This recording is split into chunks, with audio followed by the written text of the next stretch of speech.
August 5th, 1944. Cowra, New South Wales. At exactly 2 in the morning, the temperature drops over the open fields surrounding Compound B. A shrill brass bugle suddenly tears through the silence. Seconds later, flames burst from 20 wooden barracks, lighting up hundreds of figures charging through the dark.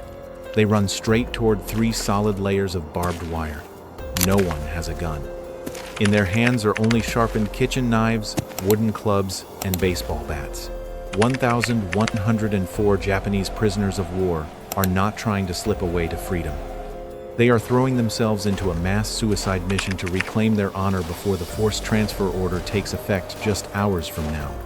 The physical pressure bears down on every strand of barbed wire. Bodies slam into the barrier, flesh ripped open, blood soaking into the thin blankets used as shields.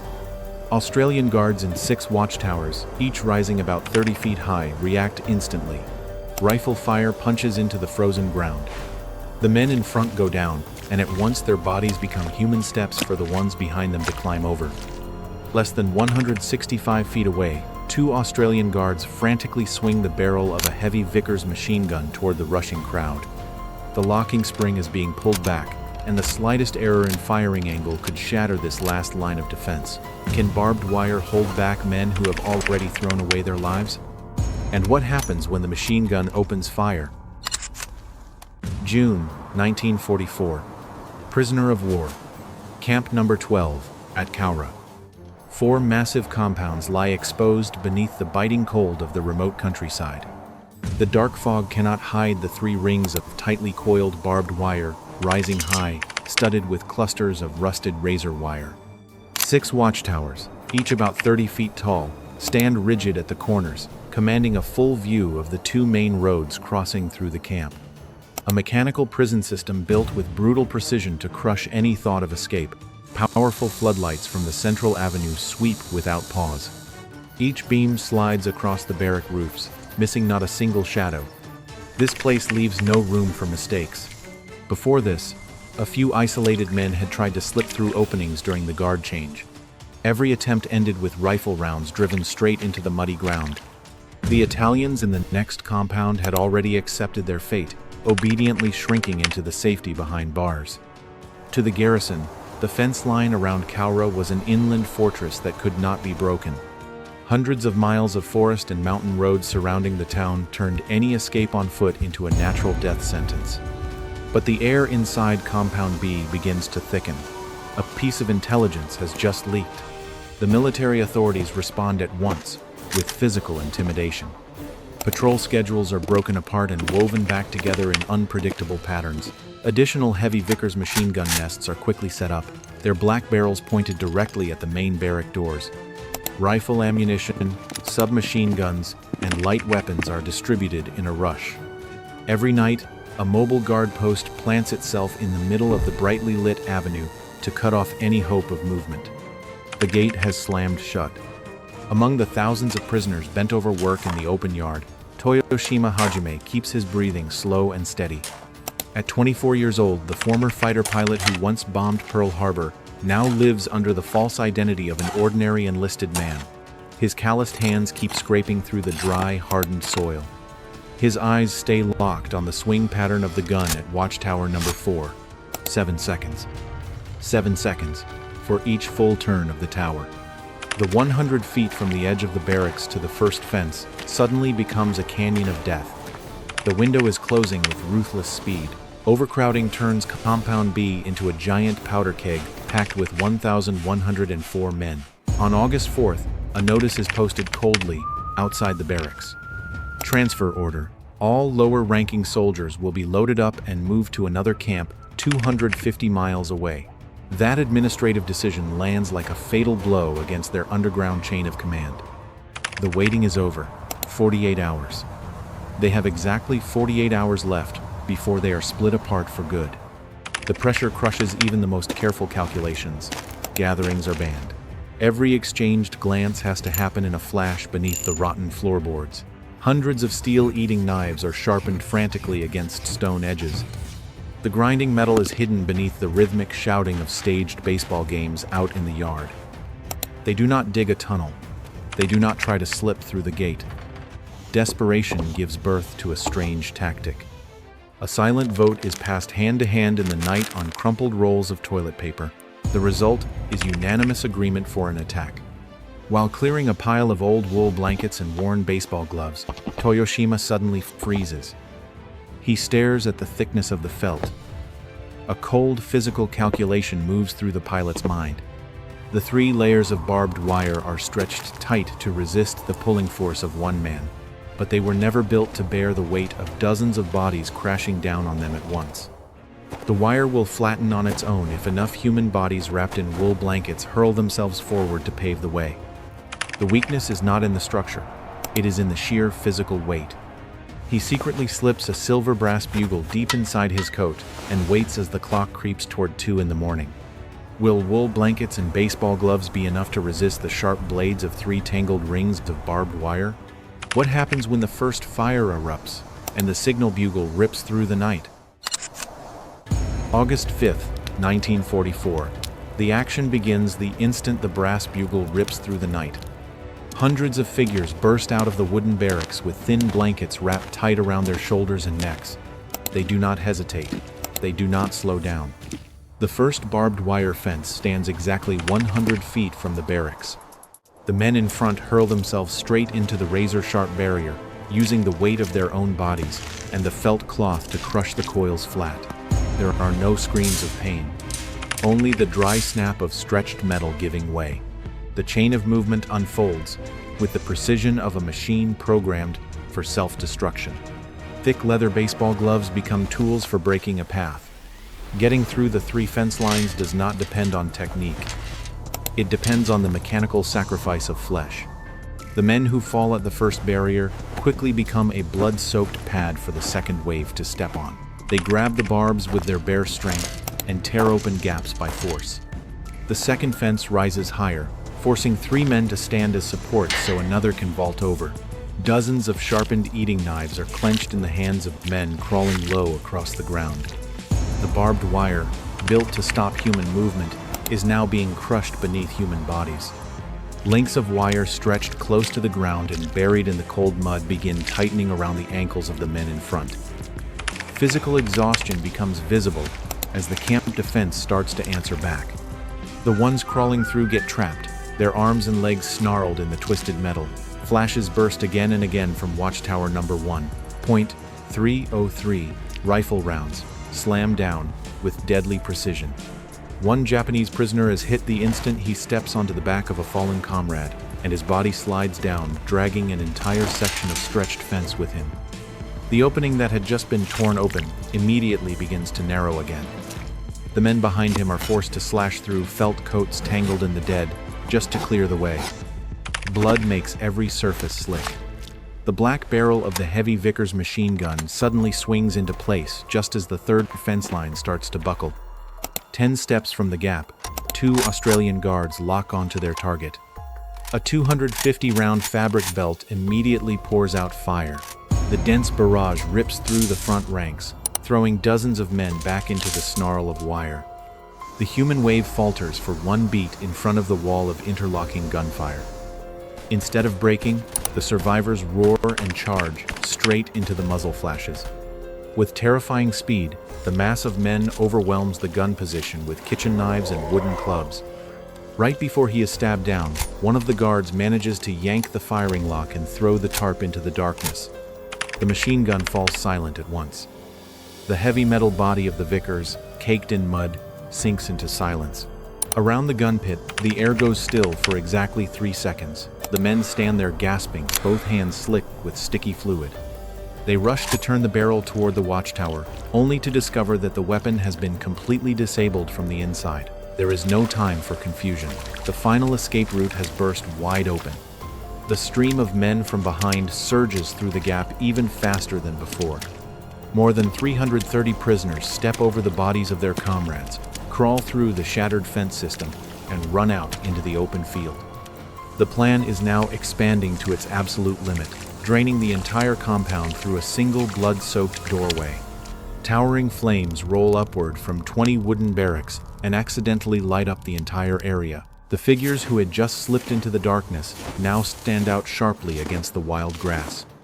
Alarm whistles scream in waves from the 3 neighboring compounds. The engines of military trucks roar to life and race from the town toward the central avenue. Reinforcements are closing in with far superior firepower. The protective darkness that could have hidden their footsteps has been burned away by the very fire they set themselves. How will the escapees survive now that they are exposed in the middle of the empty plain? And how long will this deadly light continue to burn? August 6, 1944. The wilderness around the town of Cowra. Darkness slowly gives way to the biting cold of the southern hemisphere winter. More than 330 Japanese prisoners are scattered across ravines and open grassland. They have no food, no maps, and no destination. Hour by hour, the falling temperature drains the last of the strength from men who have just survived a bloody battle. Their dark red prison coats cannot keep them warm, and at the same time they turn them into easy targets against the dead grass. Their hands freeze stiff around half-sharpened knives and blood-stained wooden clubs. The authorities respond with an intensity never seen before. Every leave order for the garrison is canceled. A massive manhunt network is thrown into place across a radius of about 31 miles. The engines of Royal Australian Air Force reconnaissance planes tear across the sky, circling constantly above the hills. On the ground, hundreds of soldiers, local police officers, and members of the Volunteer Defense Corps begin moving shoulder to shoulder into the forest. The sound of barking dogs and rifle bolts being worked echoes in the distance. The net is closing at terrifying speed, driving the escape groups into narrow dead ends. The escapees are forced to change the rhythm of their movement. Instead of running wildly the way they did at the fence, they begin pressing themselves flat against the frozen ground, holding their breath whenever they hear marching boots striking the dirt road. Movement now happens only at night, or beneath dense eucalyptus cover, but that caution comes at a brutal cost. Their bodies begin to break under the strain of hunger and thirst. Their steps turn unsteady, and their pace drops to only a few miles a day. In a forest they do not know, keeping their position hidden is almost impossible. At midday, a group of 3 Japanese soldiers is forced to stop at the edge of a field when they spot a wooden farmhouse. The sound of a military truck has just passed along the main road not far away. They press themselves into a shallow ditch and wait in silence. Then, without warning, a 16-year-old boy and his father appear right in front of them, driving a flock of sheep across the field. Every homemade weapon is gripped tight, muscles lock in preparation for a collision, but the final order from their commanding officer before the breakout still echoes in their minds. Under no circumstances are civilians to be harmed. The men lower their weapons, loosening their grip on the knives for one brief moment that goes directly against every instinct of survival. That decision to hold back begins to open quiet fractures inside other escape groups. As the Australian military cordon tightens, the illusion of freedom keeps collapsing. The way they look at each other in the dark grows heavier. Some men, broken by exhaustion, want to surrender, but the brutal code of military honor does not allow it. The atmosphere shifts from desperate survival to something darker and more hopeless. They begin using their own belts and lengths of rope they find to bind one another to tree trunks. Choked groans rise from the corners of the forest as the sharpened fragments of their homemade blades begin carrying out their final task. August 10th, exactly 5 days after the brass bugle sounded, the manhunt has sealed off every trail and grazing field in the surrounding area. An Australian scout reports bodies hanging from tree branches and soldiers lying motionless along the railway tracks. The number of prisoners captured alive and the number dead rises with every hour.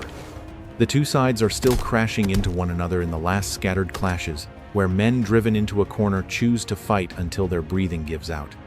Is anyone still strong enough to survive this closing ring of death? And how many lives will be the final price of those few brief days of freedom?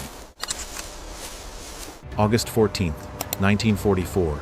The northern perimeter, about 9 miles from the prison camp. 9 days since the breakout night.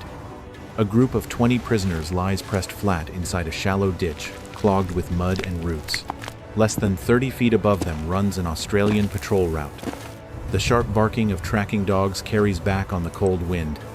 The search force is pulling the net tight. The space feels compressed. Every breath sends a thin stream of white vapor into the freezing air, something that could give them away at any second. Frozen fingers dig into the clay. The line between life and death is separated from them by nothing more than a strip of yellowed grass. Any movement now must be paid for in blood. The man in front, a former non-commissioned officer with a long tear across his forehead, slowly raises himself. His eyes sweep along the edge of the dirt road. The pace of the moment slows. 15 minutes of waiting stretch into forever. The footsteps of the patrol fade toward the east. Then suddenly, a sweep of headlights shifts off target, exposing a narrow gap between two checkpoints that leads straight to the railroad line cutting across the hill. A different current moves through the ditch. The former sergeant crawls up through the camouflage grass. He turns back, confirms the path is clear with one sharp nod, then signals to the men below. The last layer of the blockade has finally cracked.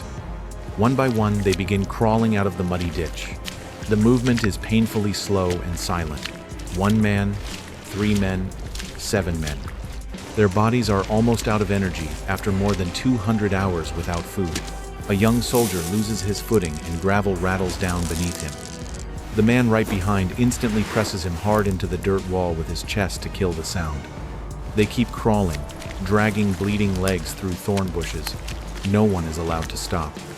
Every gap of barely 2 feet is closed inch by inch. Dark bloodstains smear across the cold stone. Time keeps moving. The first 10 men make it past the road edge and press themselves against the slope leading up to the tracks. 9 others are still stranded halfway up the hill. On the far side of the boundary, beneath the darkness under an iron bridge, the men who made it across stop and wait. The former sergeant turns back and grabs the arm of the comrade, who has just crawled into position. Not a sound is made. They stand close together. The young soldier's torn hand grips the shoulder of his commander. They hold each other's gaze for a long moment, hard and cold, but filled with total understanding, a short, rigid embrace between two freezing bodies. The reunion lasts less than 3 seconds on the edge of escape. It is the touch of men who know there is no road back for them. Just as the last 5 men are crawling across the road, the ground begins to tremble, not marching boots. A deep, mechanical vibration rolls through the gravel bed. The giant headlight of a locomotive suddenly tears open the night, throwing a blinding strip of light straight across the hillside. The silence is instantly shredded by the screaming blast of a train whistle. At the same time, flashlight beams flare from the forest behind them. The Australian patrol has heard something and turned back. Rifle bolts snap into place.